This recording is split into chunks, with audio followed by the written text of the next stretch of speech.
இயக்குனர் பிரபாகரன் மனைவி அஞ்சலிய பிரிந்து விட்டதா அறிவித்த விஷயம் தான் இப்போ சோசியல் மீடியால செம ட்ரெண்டிங்கா போயிட்டு இருக்கு. என்னன்னு சொல்லிட்டு பார்க்கலாமா? ஷார்ட் ஃபிலிம் மற்றும் சிலரது வாழ்க்கையில நடந்த அமானுஷ்யமான விஷயங்கள யூடியூப்ல வீடியோவா போடுவதன் மூலம் மக்களிடையே பிரபலமானவங்க தாங்க பிரபாகரன். கலக்கப் போவது யாரு? மிஸ்டர் அண்ட் மிஸ்ஸஸ் சின்னத்திரை உள்ளிட்ட நிகழ்ச்சியில கலந்துருக்காங்க. அஞ்சலி மற்றும் பிரபாகரன் தம்பதிக்கு ஒரு குழந்தையும் இருக்குங்க. இப்ப ரீசென்ட்டா தான் BMW கார் கூட வாங்குனாங்க. நல்லா சந்தோஷமா போயிட்டு இருந்த இவங்களுடைய லைஃப்ல என்ன நடந்துச்சுன்னு தெரியல.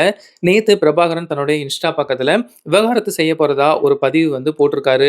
அந்த பதிவுல அவர் என்ன சொல்லியிருந்தாரு அப்படின்னா, வாழ்க்கை நமக்கு பல அழகான அனுபவங்களையும், மறக்க முடியாத தருணங்களையும் கொடுத்திருக்கு.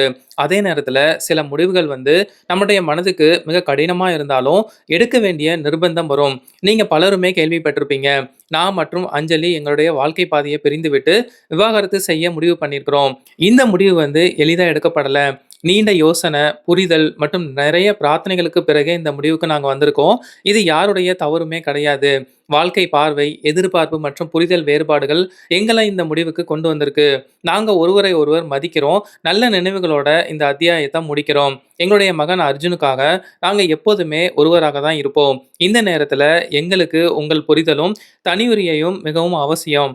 தயவு செய்து இத மதிச்சு எங்களுக்கு ஆதரவா இருக்குமாறு கேட்டுக்கொள்கிறேன் அப்படிங்கிற மாரி போட்டிருந்தாங்க. இதே ஒரு பதிவ தான் அஞ்சலியுமே கொஞ்ச நேரத்தில ஷேர் பண்ணியிருந்தாங்க. இவங்களுடைய விவாகரத்து விஷயம் இப்போ சோசியல் மீடியால மிகப்பெரிய சர்ச்சைய ஏற்படுத்தியிருக்கு அப்படின்னு தான் சொல்லணும்.